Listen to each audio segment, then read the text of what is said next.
Fala galera, terceiro vídeo aqui do canal. Hoje a gente vai falar sobre o sorteio da Copa do Brasil, do mando de campo das finais. Também vamos falar sobre Internacional e Bolívar pela Libertadores e Estudiantes de La Plata e Corinthians pela Copa Sul-Americana, os jogos que acontecem hoje à noite. Bom, para começar vamos falar sobre o sorteio da Copa do Brasil, do mando de campo das finais. Dessa vez o São Paulo levou a melhor, vai decidir em casa no dia 24 de setembro, num domingo, enquanto o jogo da ida vai ser no Maracanã no dia 17 de setembro, intervalo de uma semana entre os dois jogos que vão decidir o campeão da Copa do Brasil deste ano. Então, os jogos vão ocorrer num domingo, diferentemente do que se acontece na Copa do Brasil, que é decidido numa quarta-feira à noite, o que eu particularmente preferia, mas enfim, foi essa a decisão da CBF e assim que vai ser.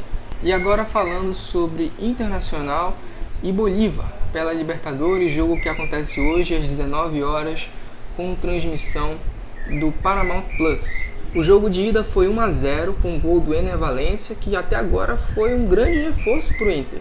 Ele não fez gol pelo Brasileirão, mas o Inter, de via de regra, não está jogando bem no Brasileiro. Só que na Libertadores ele fez gol contra o River lá no Monumental de Núñez e também fez gol contra o Bolívar na altitude, que são os dois campos ali chefões da Libertadores, Pensando assim, junto da Bombonera, os gramados ali que mais impõem medo aos adversários e mais dificuldades também.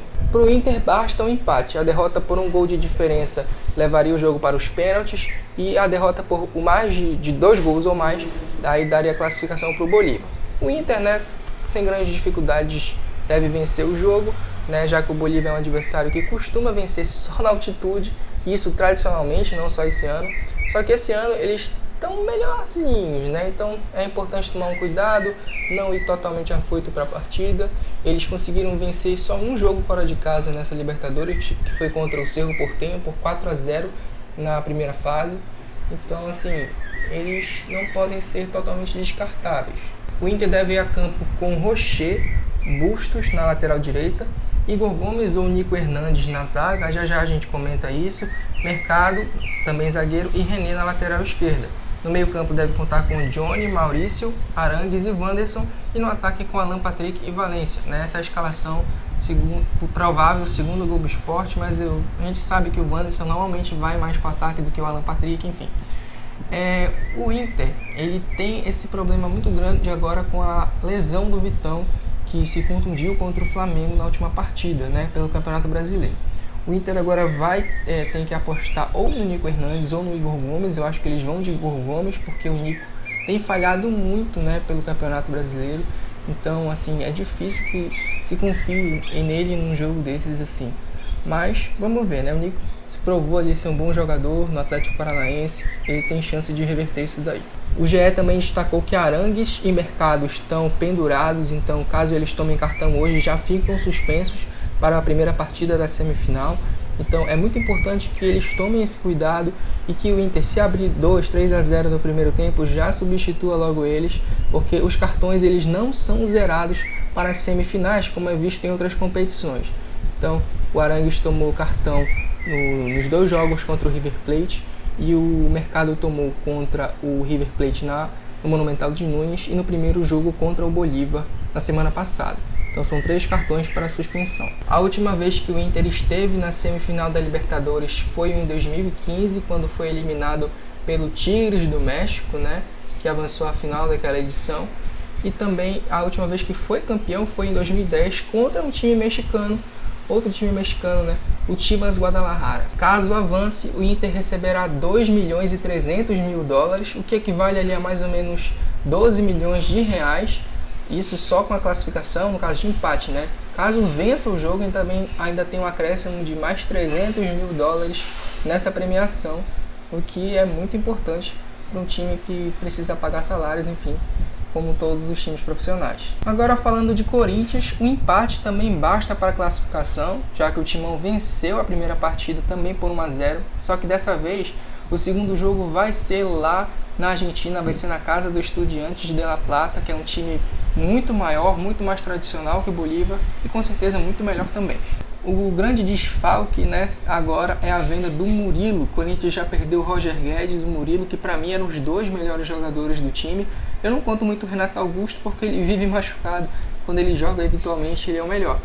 Mas enfim, são duas perdas muito importantes para um time como o Corinthians, que não tem um elenco muito vasto assim. Tem um bom elenco, mas não é tão vasto, tão qualificado como outros. O Corinthians deve ir a campo com Cássio no gol, Bruno Mendes na lateral direita, já que o Fagner está lesionado, Gil, Caetano ou Lucas Veríssimo, a gente não sabe ainda qual vai ser a opção do Luxemburgo para o lugar do Murilo, Fábio Santos na lateral esquerda, Gabriel Moscardo, Maicon, Renato Augusto e Matias Rojas no meio campo, e no ataque Guilherme Biro e Yuri Alberto.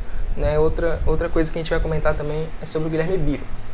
O Luxemburgo ele deve manter, né, esse time mesmo com todas as críticas, né, principalmente com relação ao Guilherme Biro, que não vem fazendo bons jogos. É um jogador que tem potencial para mim, né, eu já vi bons jogos do Biro, jogou bem ali pela seleção sub-20 também, mas o Wesley está pedindo passagem já nesse time, está jogando muito melhor, está decidindo os jogos para o Corinthians, e eu acho que ele seria uma alternativa melhor ao Guilherme Biro nesse jogo.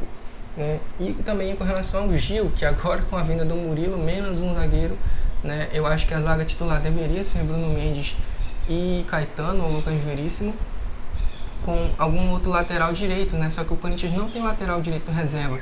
Ele tem o Fagner, né, que está lesionado, e tem o Léo Maná, que também não é muito confiável, ainda não mostrou muita qualidade nesse time do Corinthians. A grande preocupação com relação ao adversário deve ser o meia Rollheiser, ou Rollheiser, eu não sei qual a pronúncia correta, e o Bozelli, né, que é ex-jogador do Corinthians, tem a lei do ex, e também tem o fator dele ser um centroavante clássico argentino muito importante, muito decisivo, então tem que ficar ligado com o Bozelli, porque se sobrar para ele, ele vai guardar. A classificação para o Corinthians rende $800 mil, né, diferentemente dos 2.300.000 da Libertadores.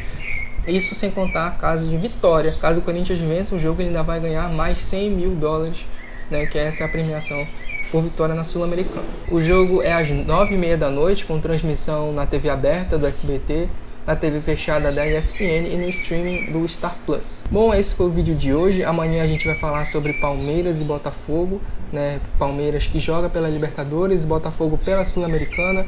Palmeiras tem uma grande vantagem, construiu um grande resultado no jogo de ida contra o Deportivo Pereira, e o Botafogo que empatou contra o Defensa e Justiça no primeiro jogo e deve jogar um pouco melhor para garantir essa classificação sem grandes dores de cabeça nesse jogo da volta. Esse foi o vídeo de hoje, eu volto amanhã.